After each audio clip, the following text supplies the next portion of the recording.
এর আগের দিনকে আমরা মডেল কোশ্চেন পেপার 1-এ কিছু কোশ্চেন সলিউশন করেছিলাম, যেটা ছিল আমাদের মডার্ন ফিজিক্সের উপরে, ঠিক আছে।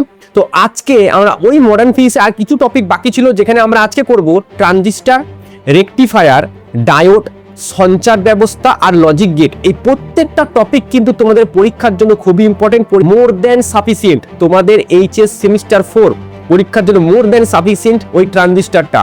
লজিক গেট মোর দেন সাফিসিয়েন্ট। এখানে যে রেকটিফায়ার দিয়েছি, জেনারেটর দিয়েছি, যেসব থিওরি করেছি ওইগুলো পরীক্ষায় কেমন ভাবে লিখতে হবে সেটাও আমি নোট আকারে দিয়ে দিয়েছি, এটাও দেখে নিও। আর সঞ্চার ব্যবস্থার ওয়ান শট, এই 4টে টপিক দেখে নিও। প্রথম কোশ্চেনের দিকে আমরা যাই। দেখো, প্রথম বলছে যোগাযোগ ব্যবস্থার রিপিটারের ভূমিকা কি। রিপিটার কি? ধরো এটা হচ্ছে আমাদের আর্থের ওপরে এই জায়গাতে একটা আমাদের টাওয়ার আছে, এই জায়গাতে একটা টাওয়ার আছে, আর এই জায়গাতে একটা টাওয়ার আছে, এই জায়গাতে একটা টাওয়ার আছে। এখন এই যে দুটো টাওয়ার, এই টাওয়ার দুটোর মধ্যে দূরত্ব ধরো 2000 কিলোমিটার, ঠিক আছে। এবার টাওয়ার থেকে যখন সিগন্যালটা যাবে, এই টাওয়ারে যখন সিগন্যালটা যাবে, তখন কি হবে? এই সিগন্যালটা এক জায়গা থেকে আরেক জায়গায় যখন যাবে, ও কিছু শক্তি ক্ষয় হয়ে যাবে, ঠিক আছে, কিছু শক্তি ওর কমে যাবে। এবার সেই শক্তিটা কমে যাওয়ার ফলে কি হয়? ওই সিগন্যালটা উইক হয়ে যায়। সেই জন্য মাঝে মাঝে আরো কিছু টাওয়ার ব্যবহার করা হয়, টাওয়ার বা স্যাটেলাইট ব্যবহার করা হয় এদের মাঝে মাঝে। এইগুলো রিপিটারের কাজ করে। রিপিটার মানে কি? যে শক্তিটা কমে গেল সেই শক্তিটাকে আবার বাড়ানো, ঠিক আছে। আমাদের যেমন স্টেপ আপ ট্রান্সফরমার হয়, স্টেপ ডাউন ট্রান্সফরমার হয়। স্টেপ আপ ট্রান্সফরমার ভোল্টেজটাকে বাড়ায়, স্টেপ ডাউন ট্রান্সফরমার ভোল্টেজটাকে কমায়, ঠিক আছে। সো সেরকম রিপিটারের কাজ হচ্ছে যে সিগন্যালটা ক্ষমতা যে কমে গেল সেটা আবার বাড়িয়ে দেওয়া। পরীক্ষায় কি লিখতে হবে সেটা আমি দেবই, ঠিক আছে। এটা গেল প্রথম কোশ্চেন।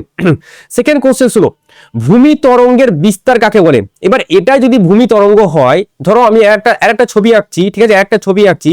ভূমি তরঙ্গ মানে এটা হচ্ছে পৃষ্ঠ বরাবর যায়, পৃথিবীর পৃষ্ঠ বরাবর যায়, এবং পৃথিবীর যে গোলক, ঠিক আছে, তার পৃষ্ঠটাকে এইখানে ধরো একটা আমাদের কি বলবো, এখানে একটা আমাদের টাওয়ার আছে, আর এই জায়গাতে একটা টাওয়ার আছে। এবার ভূমি তরঙ্গ কি করবে? ঠিক এই রকম ভাবে পৃথিবীর যে বক্রতা, সেই বক্রতাকে অনুসরণ করে গ্রাহক অ্যান্টেনা থেকে প্রেরক অ্যান্টেনা অবধি যাবে।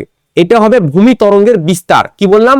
গ্রাহক অ্যান্টেনা থেকে আমাদের যে আমাদের প্রেরক অ্যান্টেনা, সেখানে যাবে কেমন ভাবে যাবে? পৃথিবীর পৃষ্ঠ বরাবর এবং পৃথিবীর বক্রতাকে অনুসরণ করে আমাদের ভূমি তরঙ্গ যাবে। এবার দেখো, এখানে আমি রিপিটারটা লিখে দিয়েছি। রিপিটারটা কি লিখেছেন স্যার? দেখো, একটি রিপিটার হলো যোগাযোগ ব্যবস্থা একটি ইলেকট্রনিক যন্ত্র যা সংকেত গ্রহণ করে, তার শক্তি বৃদ্ধি করে এবং তারপর দীর্ঘ দূরত্ব অতিক্রম করার জন্য বা বাধা বিপত্তি এড়ানোর জন্য পুনরায় সেটি প্রেরণ করে। এর প্রাথমিক কাজ কি? প্রাথমিক কাজ হলো ব্যবস্থার পরিসর বাড়ানো, রেঞ্জটাকে বাড়ানো। মেন কাজ হচ্ছে আমাদের যে রিপিটার, এই হচ্ছে রেঞ্জটাকে বাড়ানোটা হচ্ছে এর কাজ, ঠিক আছে। তো শক্তিটা বাড়ানো আর রেঞ্জ বাড়ানো হচ্ছে এর কাজ। এবার বেতার তরঙ্গ বা ভূমি তরঙ্গ কি? বলছে যে ধরনের বেতার তরঙ্গ ভূমিতল বরাবর ভূপৃষ্ঠের বক্রতা অনুসরণ করে, ভূপৃষ্ঠের বরাবর যায়, পৃষ্ঠ বরাবর যায়, এবং ভূপৃষ্ঠের যে বক্রতা, সে বক্রতাকে অনুসরণ করে প্রেরক অ্যান্টেনা থেকে গ্রাহক অ্যান্টেনায় যায়। বক্রতা বরাবর গেল, এটা ছিল প্রেরক আর এটা ছিল আমাদের গ্রাহক। তাহলে প্রেরক থেকে গ্রাহক অ্যান্টেনায় যাচ্ছে পৃথিবীর পৃষ্ঠ বরাবর। পৃথিবী যেমন বেঁকা বা পৃথিবী যেমন গোল, ওর যে সারফেসটা যেমন, সেই অনুযায়ী সে নিজেকেও সেরকম দেখানোর চেষ্টা করে, ঠিক আছে। সেটাকে এখানে বলা হচ্ছে যে বক্রতা অনুসরণ করে। এটা গেল। পরবর্তী কোশ্চেন আমরা যাই। এখানে দেখো, এই যে কোশ্চেনটা আছে, বিস্তার মডিউলেশন আর কম্পাঙ্ক মডিউলেশনের মধ্যে পার্থক্য, এই কোশ্চেনটা দুবার আসছে, মানে এই মডেল পেপারে দুটো মডেল পেপারই আছে, ঠিক আছে। এবার এখানে যে ট্রান্সডিউসার আছে, যোগাযোগ ব্যবস্থা ট্রান্সডিউসারের ভূমিকা কি?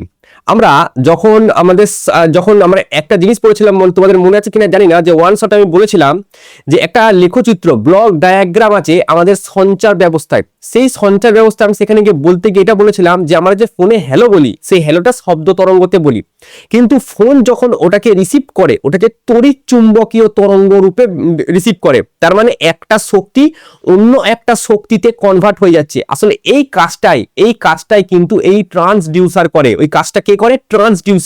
ট্রান্সডিউসারের কাজ হচ্ছে একটা শক্তিকে অন্য শক্তিতে রূপান্তরিত করা। আমি ধরো কাউকে ফোন করছি, ঠিক আছে, তো আমি হ্যালো বলবো, সেই হ্যালোটা কিভাবে বলবো, আমার মুখ থেকে বেরোবে শব্দ তরঙ্গ। তাহলে সেই শব্দ তরঙ্গটা, ফোন তো শব্দ তরঙ্গ বুঝে না, ফোন কিভাবে নেবে, তড়িৎ চুম্বকীয় তরঙ্গ। তাহলে ফোন সেটাকে তড়িৎ চুম্বকীয় তরঙ্গ নেবে। এবার যাকে ফোন করছি তার প্রথম ফোনে পৌঁছাবে, সে ফোনে যখন পৌঁছাবে তাহলে সেটা তড়িৎ চুম্বকীয় তরঙ্গ রূপে পৌঁছাবে। ভালো, এবার ফোন থেকে তো তাকে শুনতে হবে, শোনার জন্য তাকে শব্দ তরঙ্গ দরকার।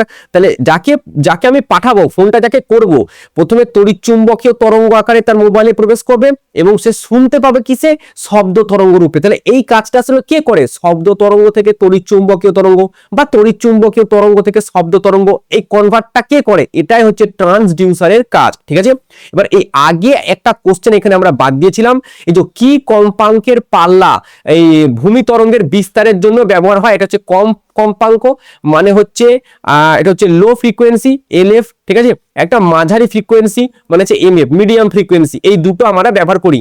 রেঞ্জটা মনে রেখো 30 কিলো হার্জ থেকে 300 কিলো হার্জ, আর একটা হচ্ছে 300 কিলো হার্জ থেকে 3 মেগা হার্জ। ঠিক আছে, কিলো মানে হয় 10⁻³ আর মেগা মানে হয় 10⁻⁶।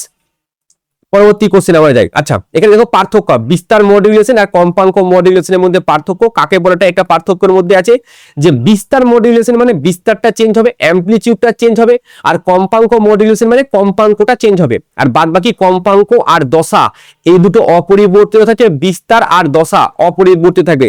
যদি মিল চাই, এদের দুটোর মধ্যে সাদৃশ্য চাই, সাদৃশ্য একটাই, দেখো দশাটা কিন্তু দুটোর ক্ষেত্রে আমাদের মিল আছে, দশাটা কিন্তু দুটোর ক্ষেত্রেই অপরিবর্তিত আছে। আচ্ছা, এখানে শব্দের গুণমান সাধারণত নিম্ন হয়, আর এটাতে শব্দের গুণমান অনেক ভালো হয়, মানে শব্দ এটাতে অত ভালো শোনা যায় না, এটাতে শব্দ অনেক ভালো শোনা যায়। আচ্ছা, এর সার্কিটটা সরল, সার্কিটটা এর খুবই সরল, আর এর সার্কিটটা কিন্তু জটিল আর দামি, অনেক দামি। এখানে দেখো ট্রান্সডিউসারটা লিখে রেখেছি, ঠিক আছে, যোগাযোগ ব্যবস্থায় ট্রান্সডিউসার অত্যন্ত গুরুত্বপূর্ণ ভূমিকা পালন করে। এটি এমন একটি যন্ত্র যা এক ধরনের শক্তিকে অন্য ধরনের শক্তিতে রূপান্তরিত করে, যেটা আমরা বললাম যে ট্রান্সডিউসার কাজ কি করে, যে শব্দ তরঙ্গকে তড়িৎ চুম্বকীয় তরঙ্গে বা তড়িৎ চুম্বকীয়কে শব্দ তরঙ্গে কনভার্ট করে, যাতে আমরা শুনতে পাই।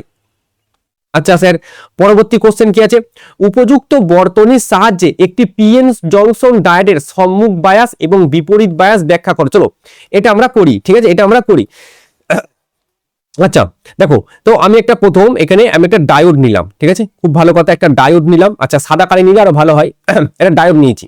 আচ্ছা, এই ডায়োডটাকে আমি এখানে একটা ব্যাটারির সাথে যুক্ত করেছি, এবার এখানে একটা সুইচ দিয়ে দিয়েছি, ঠিক আছে, এটা হলো আমাদের সার্কিট। এটা হচ্ছে ডায়োড, এটা হচ্ছে পি সাইড, এটা এন সাইড, এটা হচ্ছে আমাদের প্লাস, এটা মাইনাস, এটা সুইচ, এটা হচ্ছে বিভব পার্থক্য ভি। এবার বলেছে উপযুক্ত বর্তনীর সাহায্যে পিএন জাংশন ডায়োডের সম্মুখ বায়াস, এটা হচ্ছে সম্মুখ বায়াসের আমাদের বর্তনী চিত্র। এখানে কি ঘটনা ঘটছে এটা আমাদের ব্যাখ্যা করতে বলেছে। কি লিখবো, যে এখানে একটা পিএন জাংশন ডায়োডকে আমরা ব্যাটারির একটা ভি ভোল্টেজের ব্যাটারির সাথে যুক্ত করেছি। এখানে ডায়োডের যে পি দিকটা আছে, মানে পি সাইডটা আছে, সেটা ব্যাটারির পজিটিভ সাইড, এবং এন এর দিকটা যেটা আছে সেটা ব্যাটারির নেগেটিভ সাইডের সাথে যুক্ত করেছি, যা থেকে বোঝা যায় যে এই যে ডায়োডটা আছে, এই ডায়োডটা ফরওয়ার্ড বায়াস কন্ডিশনের মধ্যে আছে। এখনো নেই, কিন্তু সার্কিটটা একটা ফরওয়ার্ড বায়াসের সার্কিট, এবং এই সুইচ এস কিন্তু আমাদের প্রথমে আছে বন্ধ, ঠিক আছে, সুইচ আমাদের বন্ধ করা আছে, অফ করা আছে। এবার যখনই আমরা এই সুইচটাকে ক্লোজ করব, যদি ডায়োডটা আইডিয়াল ডায়োড হয়, মানে ওর রোধ শূন্য, যদি আইডিয়াল ডায়োড হয়, তখন কি হবে, এই ডায়োডটাকে আমরা জাস্ট একটা শর্ট সার্কিট হিসেবে লিখতে পারি, বা একটা জাস্ট ওয়্যার হিসেবে কল্পনা করতে পারি, যার রেজিস্ট্যান্স 0, ঠিক আছে। তাহলে এইটা হয়ে গেল আমাদের ডায়োড, এবং এটা হয়ে গেল ভোল্টেজ প্লাস, এটা হচ্ছে মাইনাস। তাহলে কি বললাম, এটা ধরো আমাদের 1 নম্বর ছবি সার্কিট, যেটা ডায়োডের ফরওয়ার্ড বায়াসকে দেখাচ্ছে।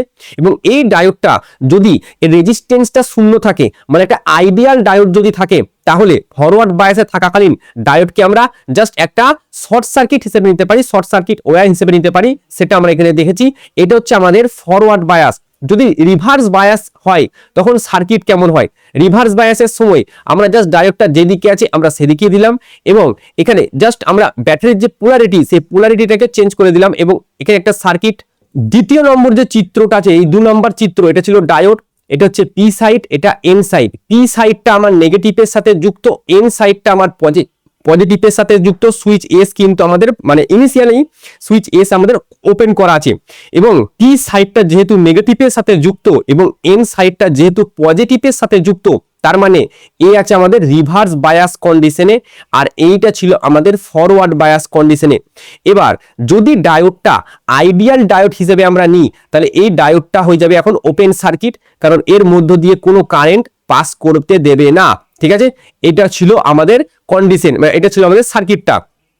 নেক্সট কোশ্চেনটা বলেছে নিঃশেষকারী স্তরের বেধ এই দুই ক্ষেত্রে কিভাবে আমাদের পরিবর্তিত হবে। যদি ফরওয়ার্ড বায়াস হয় তাহলে বেধ কমে যায়, আচ্ছা, আর যদি রিভার্স বায়াস হয় তাহলে বেধ আমাদের বেড়ে যায়। ঠিক আছে, বেধ আমাদের বেড়ে যায়। আশা করি এইগুলো তোমরা জানো যে পিএন জাংশন ডায়োডের ভেতরে যে কিভাবে কাজ করে সেই জিনিসটা। তাহলে ফরওয়ার্ড বায়াস কন্ডিশনে যে নিঃশেষিত অঞ্চলটা থাকে, সেই নিঃশেষিত অঞ্চলটার যে বেধ সেটা ছোট হয়ে যায়, মানে কমে যায়, আর আমাদের রিভার্স বায়াসে বেধটা কমে যায়, বেড়ে যায়, এবং রিভার্স বায়াসে খুব অল্প পরিমাণে কারেন্ট যায়, সেটা মাইক্রো অ্যাম্পিয়ার অ্যামাউন্টে যায়। নেক্সট এখানে একটা কোশ্চেন অঙ্ক দিয়েছে, যে এই একটা অঙ্ক দিয়েছে এবং এর ক্ষেত্রে আমাদের ভোল্টেজ, এর ক্ষেত্রে আমাদের কারেন্টের মান বের করতে হবে। আমি এখানে করে দিচ্ছি, তাহলে কারেন্ট সমান হবে ভি বাই আর। আচ্ছা, ভি কত আছে, এই কারেন্টের মান কিন্তু সবসময় পজিটিভ নেব। ঠিক আছে, তো ভি মানে এখানে 4 আর এদিকে 6, কোনটা বড়? 4, তাহলে 4 আগে লিখলাম মাইনাস, এবার এদিকে ভোল্টেজ কত হচ্ছে -6, সেখানে -6, আর কত আছে 1, তাহলে 4 আর 6 কত 10, উত্তর হবে 10 milliampere. Sir milliampere কেন? রেজিস্ট্যান্স যদি কিলো অ্যাম্পিয়ারে থাকে, আমাদের কারেন্ট কিন্তু তখন মিলি অ্যাম্পিয়ারে হয়। ঠিক আছে, তো এখানে আমাদের 8 দাগের কোশ্চেন গেল। পরে 8 এর বি আর 2 আছে। আচ্ছা, প্রথমে আমি এই যে এনপিএন ট্রানজিস্টরের ক্ষেত্রে ইনপুট এবং আউটপুটের বৈশিষ্ট্য লেখো। দেখো এখানে আমি সুন্দরভাবে করেছি, এবং ট্রানজিস্টরের যে লেকচারটা আমি দিয়েছি সেখানেও আছে।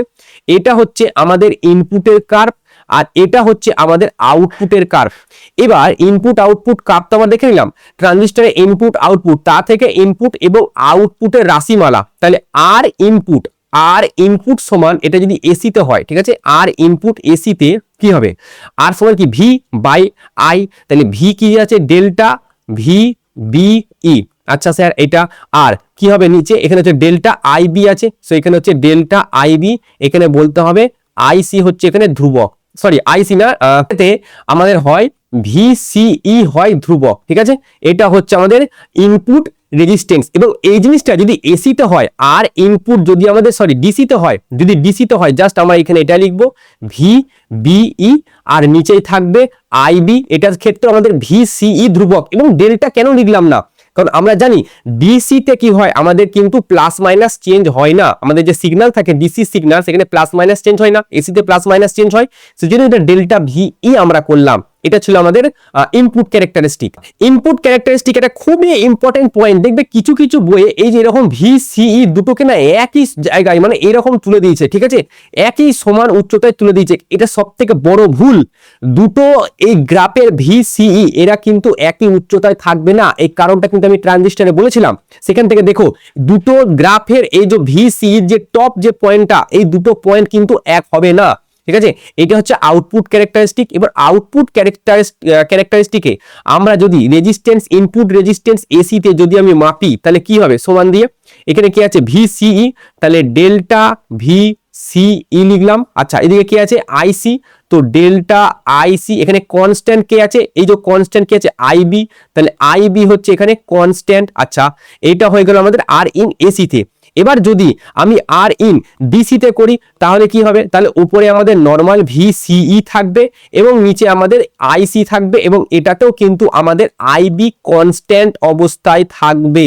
ঠিক আছে, এবং যারা এটা নতুন দেখছো, যারা বুঝতে পারছো না, আমি বলবো এই জিনিসটাকে স্কিপ করে শুধু ট্রানজিস্টরের একটা ভিডিও তুমি দেখে নিও, যেটা আমি প্রথমে দেখালাম।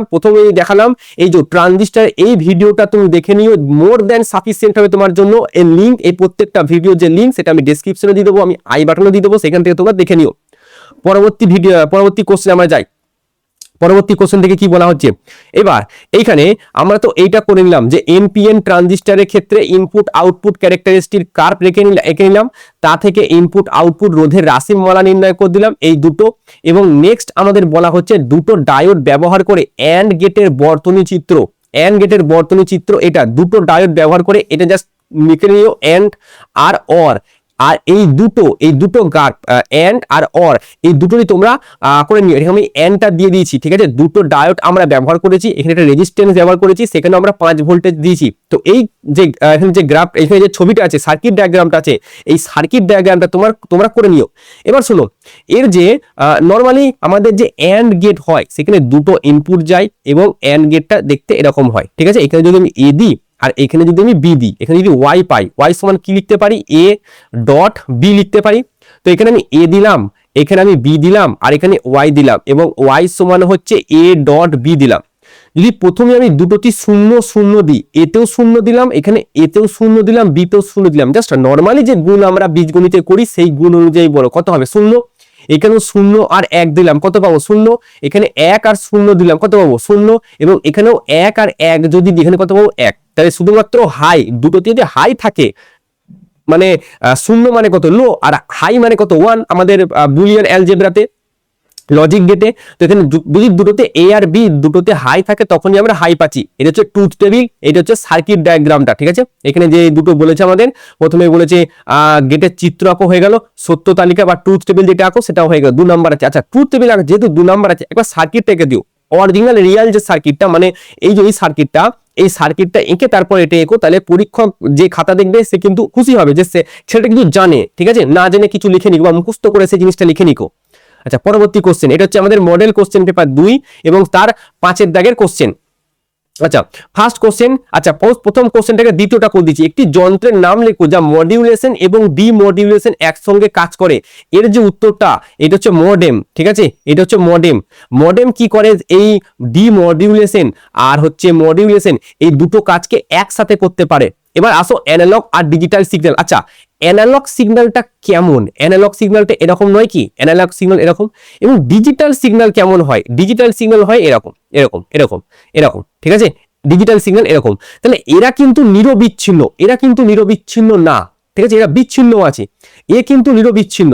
এবার পার্থক্যতে আসো, দেখো কি বলছে, একটি অ্যানালগ সিগন্যালটা অবিচ্ছিন্ন তরঙ্গ, আর এরা কি বিচ্ছিন্ন, ডিজিটালটা কি বিচ্ছিন্ন। বিচ্ছিন্ন মানে কি, ভাঙা ভাঙা, এ কিন্তু অবিচ্ছিন্ন, ঠিক আছে। ওটাই বলা হচ্ছে যে এটা অবিচ্ছিন্ন তরঙ্গ, আর এটা কি বিচ্ছিন্ন। এরা আবার 0 আর 1 দ্বারা গঠিত, 0 আর 1 দ্বারা গঠিত, মানে এদের হাইটাকে বলা হয় 0, হাইটাকে বলা হয় 1, আর লোটাকে, এটাকে বলা হয় 1, এটাকে বলা হয় 0। আর এর কি, এইটা জিনিসটাকে কি বলা হয়, অ্যামপ্লিটিউড বলা হয়। এবং এই যে পয়েন্ট, এই জায়গাটা থেকে এর অ্যামপ্লিটিউডটা ইনফাইনাইট অবধি যেতে পারে, এতটাও যেতে পারে, ঠিক আছে। এরকমও যেতে পারে, আরো উচ্চতা যেতে পারে, মানে একটা নির্দিষ্ট জায়গার মধ্যে এর কিন্তু অ্যামপ্লিটিউডটা ইনফাইনাইট অবধি যেতে পারে। সেটা বলছে এর মান একটি নির্দিষ্ট সীমার মধ্যে অসীম হতে পারে, আর এর মান নির্দিষ্ট সীমার মধ্যে সীমাবদ্ধ থাকে, 0 আর 1 এর মধ্যে সীমাবদ্ধ থাকবে, এর বাইরে কিছু হয় না। আচ্ছা, এর উদাহরণ, এটা হচ্ছে এক্সাম্পল, মানুষের কণ্ঠস্বর, এটা হচ্ছে অ্যানালগ। প্রাকৃতিক শব্দ, এটাও অ্যানালগ। কম্পিউটারের ডেটা, স্মার্টফোনের সিগন্যাল, এগুলো সব ডিজিটাল। তাহলে কি বললাম, প্রথম পয়েন্ট, এরা হচ্ছে কিন্তু বিচ্ছিন্ন, যে বিচ্ছিন্ন ভাগ ভাগ আছে, এরা কিন্তু অবিচ্ছিন্ন। একটা নির্দিষ্ট জায়গার মধ্যে এ কিন্তু ইনফাইনাইট অবধি বিস্তার লাভ করতে পারবে, এ কিন্তু ফিক্সড, 0 আর 1 এর মধ্যে ফিক্সড, এর বাইরে কিন্তু যেতে পারবে না। আমি যে তোমাদের কথা বলছি এটা হচ্ছে আমাদের অ্যানালগ, কিন্তু আমাদের যে স্মার্টফোন বা কম্পিউটার বা ল্যাপটপের যে সিগন্যাল, সেইটা হচ্ছে আমাদের ডিজিটাল সিগন্যাল। আচ্ছা স্যার, ভালো কথা। পরবর্তী কোশ্চেন, দেখো বললাম এই জিনিসটা আমি দুবার পাবো, এটা আগে আমি করে দিলাম, ঠিক আছে। এটা আমাদের আগে হয়ে গেছে, বিস্তার মডিউলেশন আর কম্পাঙ্ক মডিউলেশনের মধ্যে পার্থক্য। এবার আসো আমাদের যোগাযোগ ব্যবস্থার বাহক তরঙ্গ। আমি যখন বাহক তরঙ্গ তোমাদের করেছিলাম, সঞ্চার ব্যবস্থার ওয়ান শট করেছিলাম, সেখানে একটা বাসের ছবি এঁকেছিলাম না, যে বাসটার শক্তি বেশি, ছেলেটার শক্তি কম। তো বাহক তরঙ্গ কি কাজ করে, কম কম্পাঙ্কের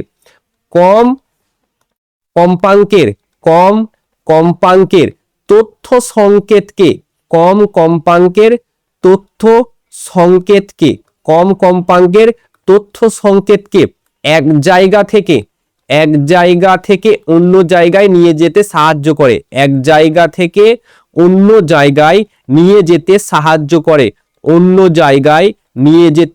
সাহায্য করে, এটা হচ্ছে আমাদের বাহক তরঙ্গের কাজ, এক জায়গা থেকে অন্য জায়গায় নিয়ে যায়, বাস এইটুকুই তোমরা লিখবে 1 নম্বরের জন্য, মোর দ্যান সাফিসিয়েন্ট, এইটুকুই। ঠিক আছে, যোগাযোগ ব্যবস্থায় বাহক তরঙ্গের ভূমিকা কি, আর এইটুকু বলে দিও যে বাহক তরঙ্গের কম্পাঙ্ক বা বাহক তরঙ্গের শক্তি সেটা আমাদের যে তথ্য সংকেত আছে তার থেকে বেশি, না হলে তাকে কি জন্য নিয়ে যাবে, কি দরকার তার। ঠিক আছে, বাহক তরঙ্গকে কার সঙ্গে তুলনা করতে বলেছিলাম, বাহক তরঙ্গকে তোমরা বাসের সাথে তুলনা করো, আর বাসের ওপর যে বাচ্চা ছেলেটা চেপে আছে তাকে তুলনা করো তথ্য সংকেত।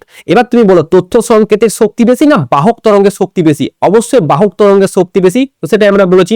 এটা হচ্ছে আমাদের বিয়ের 2।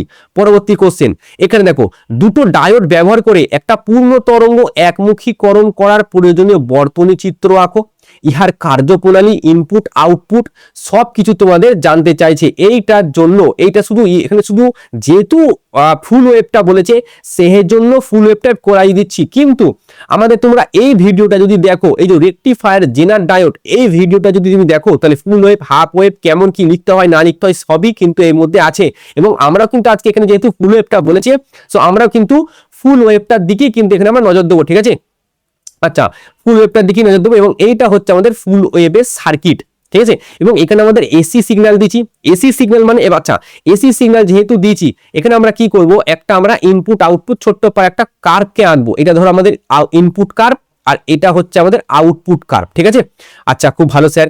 এবার আমি এখান থেকে লাইন টেনে নিলাম, একটা লাইন টানলাম আগে, আচ্ছা এখানে আমি আরেকটা লাইন টেনে দিলাম, আচ্ছা বুঝতে সুবিধা হবে। এবার কি হয়, প্রথম হাফ সাইকেলে আমাদের এসি সিগন্যাল কেমন হয়, ঠিক এরকম হয় নাকি? এসি সিগন্যাল আমাদের কেমন হয়, এরকম হয়। ঠিক আছে, তো এটা হচ্ছে আমাদের প্লাস সাইড, এটা মাইনাস সাইড। তাহলে প্রথম হাফ সাইকেলে ধরলাম এই দিকটা প্লাস আর এই দিকটা মাইনাস, মানে ডায়োড D1 আছে আমাদের কি আছে, ফরওয়ার্ড বায়াস, আর ডায়োড D2 কি আছে, রিভার্স বায়াস। তাহলে এর মধ্য দিয়ে তখন কোনো কারেন্ট যাবে না, এর কোনো কাজ নাই। তাহলে যেই কারেন্টটা এই দিক দিয়ে আসবে সেই কারেন্টটা এরকম করে ঘুরবে এবং আমরা লোডের দিকে আমরা আউটপুটটা নিয়ে নিতে পারি। ঠিক আছে, তার মানে তখন আমরা একটা আউটপুট পেয়ে যাব। ঠিক আছে, তখন আমরা একটা এখানে আউটপুট পেলাম। সেম এবার যদি আমরা নেগেটিভ হাফ সাইকেলটাকে চিন্তা করি, এবার আমরা নেগেটিভ হাফ সাইকেল মানে এইটা এবার পজিটিভ, এইটা এবার নেগেটিভ, তার মানে এটা কার জন্য পাচ্ছি, এটা D1 এর জন্য পাচ্ছি। ঠিক আছে, এবার D2 এর জন্য, এইখানে D1 এর জন্য আমরা কি পাবো, তখন রিভার্স বায়াসে হয়ে যাবে। তাহলে রিভার্স বায়াস মানে এখানে ওপেন সার্কিট। ঠিক আছে, আইডিয়াল ডায়োড ধরলে তাহলে তখন কারেন্টটা সব এর মধ্য দিয়ে প্রবাহিত করবে, এবং তার জন্য কিন্তু এইখানে আমরা একটা কারেন্টকে পাবো, সেটা কিন্তু আমাদের ডায়োড D2 এর জন্য। এটা হচ্ছে ইনপুট কার্ভ, এটা হচ্ছে ইনপুট কার্ভ, এটা হচ্ছে আউটপুট কার্ভ। ঠিক আছে, আচ্ছা এটা হচ্ছে টি, আর এটা তোমরা ভি দিতে পারো, অসুবিধা নেই। ঠিক আছে, বা আয়ও দিতে পারো। এবার শোনো পরীক্ষায় কি লিখবে, দেখো এখানে আমি সার্কিটটা সাইডে লিখে দিয়েছি। এবার আমি তোমরা এবার বুঝিয়ে দিচ্ছি, শোনো। তো এই জিনিসটা কি বলা হয়, ট্রান্সফরমার অনেক ধরনের হয়। সেন্টার ট্যাপ ট্রান্সফরমার মানে এখানে দেখছো সেন্টার যে ওয়াইন্ডিংটা আছে তার মাঝখান থেকে একটা আউটপুট একটা তার বেরিয়েছে, সেজন্য একে বলা হয় সেন্টার ট্যাপ ট্রান্সফরমার। আর আমাদের যে হাফ ওয়েভে যেটা ব্যবহার করা হয় সেটা বলা হয় স্টেপ ডাউন ট্রান্সফরমার। ঠিক আছে, কেন ব্যবহার করে স্টেপ ডাউন ট্রান্সফরমার, কারণ এই ডায়োডকে যদি আমি এখন 200 ভোল্টেজ দিয়ে দিই ডায়োড পুড়ে যাবে, সেজন্য স্টেপ ডাউন ট্রান্সফরমার কি করবে, ওর ভোল্টেজটাকে কমিয়ে 4 ভোল্ট, 5 ভোল্ট, 3 ভোল্ট, 2 ভোল্ট যা মানে সেরকম ভোল্টেজে নিয়ে আসবে যাতে ডায়োডটা না পুড়ে যায়। এবার এখানে দুটো ডায়োড D1 ও D2 আর একটি লোড রোধ RL ব্যবহার করা হয়েছে, D1 D2 RL ব্যবহার করা হয়েছে। এবং এবার হচ্ছে ধনাত্মক অর্ধচক্র, যেটা আমি বললাম সেখানে কি হয়, ট্রান্সফরমারের ওপর একটি ধনাত্মক প্লাস এবং নিচের প্রান্তটি নেগেটিভ, মানে এই দিকটা পজিটিভ আর এই দিকটা নেগেটিভ। যদি তাই হয় তাহলে D1টা কি থাকছে আমাদের ফরওয়ার্ড বায়াসে পাই, এর মধ্য দিয়ে তড়িৎ প্রবাহিত হয়, অন্যদিকে D2টা বিপরীত বায়াসে চলে যায় এবং এটা তখন বন্ধ থাকে। তাহলে লোডের মধ্যে যে কারেন্টটা যাবে, ঠিক আছে, সেটা কার জন্য যাবে, D1 এর জন্য যাবে। ঠিক আছে, এটা প্রথম অর্ধচক্রের জন্য। এবার ঋণাত্মক অর্ধচক্রের জন্য কি, তখন কি হয়, D1টা বিপরীতে থাকে মানে নেগেটিভে থাকে, তাহলে D1টা তখন ওপেন সার্কিট হয়ে যায় এবং D2এর মধ্য দিয়ে তখন তড়িৎ প্রবাহিত হয় এবং RL এর মধ্যে আমরা সেই লোডটা পাই। খুব সুন্দরভাবে লিখে দিয়েছি। ঠিক আছে, খুব সুন্দরভাবে লিখে দিয়েছি। এটা লিখবে, একটা সিঙ্গেল নাম্বার তোমাদের কাটবে না। ঠিক আছে, সার্কিট ইনপুট আউটপুটের কার্ভ সাথে ওই জিনিসটা, তাহলে এইখানে আমরা এইটা হয়ে গেল। আচ্ছা এবার শোনো বিপরীত তড়িৎ প্রবাহ কি। তো যখন আমরা পিএন জাংশন ডায়োড রিভার্স বায়াসে থাকে তখন কি তার মধ্যে দিয়ে বাস্তব বলছি তখন কি তার মধ্যে দিয়ে একটু কারেন্ট যায় না? যায়। খুব অল্প পরিমাণে কারেন্ট যায়, মাইক্রো অ্যাম্পিয়ার পরিমাণে কারেন্ট যায়, মানে মাইক্রো অ্যাম্পিয়ার রেঞ্জে কারেন্ট যায়। ওই কারেন্টটাকে বলা হয় লিকেজ কারেন্ট অনেক সময়, ঠিক আছে? তোমরা যখন ইঞ্জিনিয়ারিং এ পড়বে ওটাকে লিকেজ কারেন্ট বলে বা রিভার্স, এখানে বলা হচ্ছে যে বিপরীত তড়িৎ প্রবাহ। দেখো এটা আমার এখানে লেখা আছে যে একটি পিএন সংযোগ ডায়োডকে যখন রিভার্স বায়াসে রাখা হয় তখন এর বিভব প্রাচীরে প্রস্থ বেড়ে যায়। এক্ষুনি আমরা বললাম যে যখন রিভার্স বায়াসে থাকে তখন প্রাচীরটা বেড়ে যায়, যখন ফরওয়ার্ড বায়াসে থাকে তখন প্রাচীরটা ছোট হয়ে যায়, মানে সরু হয়ে যায়। এবারে তখন কি হয়, সংখ্যাগুরু আধান বাহক যদি পিএন জাংশন হয় তাহলে যদি মানে পি সাইডটা ধরো, রিভার্স বায়াসটা মানে কি পি সাইডটা আমাদের নেগেটিভের সাথে যুক্ত। এবার পি সাইডে কে সব থেকে বেশি আছে, হোলস আছে, তাহলে সংখ্যাগুরু আধান বাহকগুলো চলাচল বন্ধ হয়ে যায়। আর সংখ্যালঘু বাহকগুলো যখন সংযোগস্থল অতিক্রম করে, মানে মাঝের যে নিঃশেষিত অঞ্চল সেটা যদি অতিক্রম করে তাহলে খুব অত্যন্ত ক্ষুদ্র মানের একটি তড়িৎ প্রবাহিত হয় এবং এই তড়িৎ প্রবাহটাকে বলা হচ্ছে লিকেজ কারেন্ট বা তড়িৎ প্রবাহ মাত্রা। এবং এটাকে দেখো মাইক্রো অ্যাম্পিয়ার, মাইক্রো মানে মিউ এ, এই অর্ডারে এটাকে কিন্তু মাপা হয়। খুবই ছোট হয় সেই যে অর্ডারটা। আচ্ছা, নেক্সট কোশ্চেন, সাধারণ নিঃসরক সংযোগে একটি ট্রানজিস্টরকে কিভাবে বিবর্ধক হিসেবে ব্যবহার করা হয়? দেখো এটা আমি যে নোটটা নিয়েছি এটা ছিল আমাদের ট্রানজিস্টর অ্যাজ অ্যান অ্যাম্পলিফায়ার, আমরা যে ট্রানজিস্টরে ওয়ান শট করেছিলাম সেখান থেকে। তো এখানে আমি কি করেছি এখানে আমি একটা সার্কিট এঁকেছি এনপিএন ট্রানজিস্টর, এই দুটোর মধ্যে আমরা বিভব নিয়েছি ভিবিই আর এই দিকে বিভব নিয়েছি ভিসিই।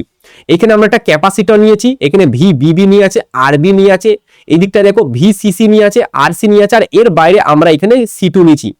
এবার প্রথম কোশ্চেন তোমাদের হবে এই সি1 সি2টা কি আর ভি1 ভি0টা কি?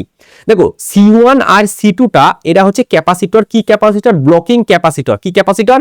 এদেরকে বলা হয় ব্লকিং বা নিরোধক ক্যাপাসিটর বলা হয়, ঠিক আছে? এদেরকে বলা হয়, আমি বাংলাতে লিখে দিচ্ছি নিরোধক ক্যাপাসিটর। আচ্ছা, এদেরকে বলা হয় নিরোধক ক্যাপাসিটর। আচ্ছা, নিরোধক ক্যাপাসিটর। আচ্ছা, এটা কি কাজ করে স্যার? এটাও পরীক্ষায় আসতে পারে। কি কাজ করে? দেখো এই যে সার্কিটটা আছে এই সার্কিটটাই আমরা ডিসি ভোল্টেজও ব্যবহার করছি, আমরা এসি ভোল্টেজও ব্যবহার করছি। এবার এই যে ক্যাপাসিটর কি কাজ করে বলতো? ক্যাপাসিটর নিজের মধ্য দিয়ে এসি কে যেতে দেবে, ডিসি কে যেতে দেবে না। তাহলে এইখানে কি হয়, এই যে এইখান থেকে কি বলবো, এইখান থেকে তো সার্কিটের মধ্যে কিছু কারেন্ট এদিকে ডিসি এসি তো যেতে পারে, তাই না? তো যদি যায়, এই ক্যাপাসিটরটা কি করবে, এই দিক থেকে শুধুমাত্র এসি কে পাস করতে দেবে, ডিসি কে ব্লক করে দেবে, ডিসি যেতে দেবে না, ঠিক আছে? এবার শোনো, এই যে ভিআইটা কি কাজ করে, এই ভিআইটা কাজ করে এই আইবিটাকে চেঞ্জ করানোর জন্য। খুব সামান্য পরিমাণে আইবিটাকে চেঞ্জ করানোর জন্য এই ইনপুটটাকে আমরা দেওয়া হয়, এবং এই ইনপুটটা খুব কম, খুব অল্প পরিমাণে, মানে এরকম ধরো এই ইনপুটটা সিগন্যাল আমরা পাচ্ছি ঠিক এরকম, ঠিক আছে, এরকম পাচ্ছি। কিন্তু এখানে যে আউটপুট সিগন্যালটা পাই না, এই আউটপুট সিগন্যালটা আমরা এরকম পাই। তাহলে দেখছো কতটা পার্থক্য, অনেকটা উঁচু, এর অ্যাম্পলিটিউড বেড়ে গেছে। তো এটাই তো অ্যাম্পলিফিকেশনের কাজ, যে ইনপুট সিগন্যাল খুব ছোট কিন্তু আউটপুট সিগন্যাল খুব বড়। ভিআই ব্যবহার করছে শুধু আইবিটাকে চেঞ্জ করার জন্য, এবং আইবি চেঞ্জ হয়ে গেলে আমাদের আউটপুট আমরা চেঞ্জ হয়ে যাবে। পরীক্ষার জন্য কি লিখতে হবে এখানে লিখে দিচ্ছি। উপরের সার্কিটে দেখো এনপিএন, এটা আমরা ওইখানেও দেখিয়েছিলাম আমাদের যে ট্রানজিস্টরে ওয়ান শট, সেখানেও কিন্তু আমরা লিখে রেখে দিয়েছিলাম যে কনফিগারেশন যুক্ত ইমিটার টার্মিনালটি ইনপুট। দেখো ইমিটার যে টার্মিনাল সেটা ইনপুট আর আউটপুট উভয়ের মধ্যে কমন আছে, তার মানে এই যে সার্কিটটা এটা কমন ইমিটার সার্কিট। আচ্ছা, বেস সার্কিটে একটি ডিসি বায়াস ভোল্টেজ, এটা বেস সার্কিট, এখানে ডিসি বায়াস ভোল্টেজ ভিবিবি কে আমার দেওয়া হচ্ছে। এবং এটা কেন দেওয়া হচ্ছে? কারণ ট্রানজিস্টরকে অ্যাক্টিভ রিজিয়নে রাখার জন্য, এবং ট্রানজিস্টর যখন অ্যাক্টিভ রিজিয়নে থাকে আমরা জানি তখন ট্রানজিস্টর অ্যাজ অ্যান অ্যাম্পলিফায়ার কাজ করে। সো ট্রানজিস্টরকে অ্যাক্টিভ রিজিয়নে রাখা হয়। এর উপর একটি ছোট এসি ইনপুট সিগন্যাল ভিআই, যেটা এখানে দেখতে পাচ্ছি আমরা, সেটা দেওয়া হচ্ছে। কেন দেওয়া হচ্ছে? কারণ হচ্ছে বেস কারেন্টের পরিবর্তিত হয়, যাতে বেস কারেন্টটা পরিবর্তিত হয়। এবং এবার ট্রানজিস্টরে বিটা খুব বেশি হয়, বিটা যদি খুব বেশি হয় তার মানে কি হয়, বেস কারেন্টের সামান্য পরিবর্তনের ফলে কালেক্টর কারেন্টে অনেক বড় পরিবর্তন হয়। আচ্ছা, কালেক্টর সার্কিটে এই যে লোড রেজিস্ট্যান্স, এই যে এদিকে একটা থাকবে, ঠিক আছে, এর বাইরে এখান থেকে লোড নেওয়া হয়, তো লোড রেজিস্ট্যান্স আরএল এর উপর দিয়ে পরিবর্তিত কালেক্টর কারেন্ট প্রবাহিত হয়, তার উপর একটি বৃহৎ পরিবর্তনশীল আউটপুট ভোল্টেজ ভিও উৎপন্ন হয়, যেটা এখানে উৎপন্ন হয়েছে। ফলে দেখা যায় যে ইনপুটে দেওয়া ছোট্ট সিগন্যাল আউটপুটে বড় এসি সিগন্যাল হিসেবে পাওয়া যায়। এইভাবে ডিসি শক্তির সহায়তায়, ডিসি মানে এই যে এখানে ভিবিবি কে ডিসি হিসেবে নেওয়া হচ্ছে, ভিসিসি কে ডিসি নেওয়া হচ্ছে, ডিসি সিগন্যালের সহায়তায় কি হচ্ছে আমরা এখানে আমরা অ্যাম্প্লিফিকেশনটা করতে পারছি। এটাই তোমরা পরীক্ষার খাতায় লিখবে, এই সার্কিট আর এই লেখা full marks, guarantee full marks. যে কোশ্চেনটা আছে সেটা বলা হচ্ছে এই যে ডিজিটাল সার্কিটটা আছে এটা কিসের সার্কিট, তো আমাকে বলো এইটাকে কিসের সার্কিট বলো। এই যে প্রথম যেটা আছে এই সার্কিটটা কি একটা অর গেটের সার্কিট না, আর এটা একটা নট গেটের সার্কিট না, তাহলে এদের দুজনকে যদি আমি কম্পেয়ার করি তাহলে এটা হয় নর গেটের সার্কিট, ঠিক আছে। এবার এই বর্তনীর তুল্যাঙ্ক গেট লিখতে বলেছে, এই বর্তনীর তুল্যাঙ্ক গেটের নাম কি, নর গেট। এবারে সত্য তালিকা, এবার নর গেটের যে আমরা ধরো এখানে আমরা এ আর বি দিলাম, তাহলে এখানে আমরা এখানে অর আছে, তাহলে এটা জাস্ট এ আর বি কে যুক্ত করবে, এবং এখানে আউটপুট যেটা আমরা পাবো সেটা এ প্লাস বি তার মাথায় একটা বার দিয়ে দেবো, এটা আমরা আউটপুট পাবো। তার মানে একটা এ পাচ্ছি, একটা বি পাচ্ছি, একটা ওয়াই সমান এ প্লাস বি তার মাথার উপরে বার, এটা আমরা পাচ্ছি, ভালো কথা। তাহলে এতেও যদি জিরো দিই আর বিতেও যদি জিরো দিই, জিরো আর জিরো যোগ করলে কত হয়, জিরো, কিন্তু বার দেওয়া আছে তার মানে এখানে আমরা পাবো 1। এবার 1 আর 0, আচ্ছা এরপর আমরা করবো এটাতে 0 আর এটাতে 1, তাহলে 0 আর 1 যদি যোগ করি কত পাবো 1, কিন্তু মাথায় বার থাকার জন্য আমরা 0 পাবো। ঠিক সেরকমই 1 আর 0 যদি দিই সেখানেও আমরা 0 পাবো, এবং 1 আর 1 দিলে যোগ করলে কত হয় 0, সরি 1 আর 1 যোগ করলে 1, এবং তার বার মানে কত, সেখানে আমরা 0 পেয়ে যাবো। তো এইটা হচ্ছে আমাদের সত্য তালিকা। আচ্ছা যেটা বলছে তুল্যাঙ্ক গেট, তুল্যাঙ্ক গেটটা হচ্ছে নর গেট। আচ্ছা আর কিছু না এখানে, তো এইখানে অবধি আমাদের তোমাদের এই চ্যাপ্টারে ছিল, মানে আমাদের যে পার্ট 2টা ছিল মডেল কোশ্চেন পেপার সলিউশনের পার্ট 2, সেটা এখানে কিন্তু সমাপ্ত হলো।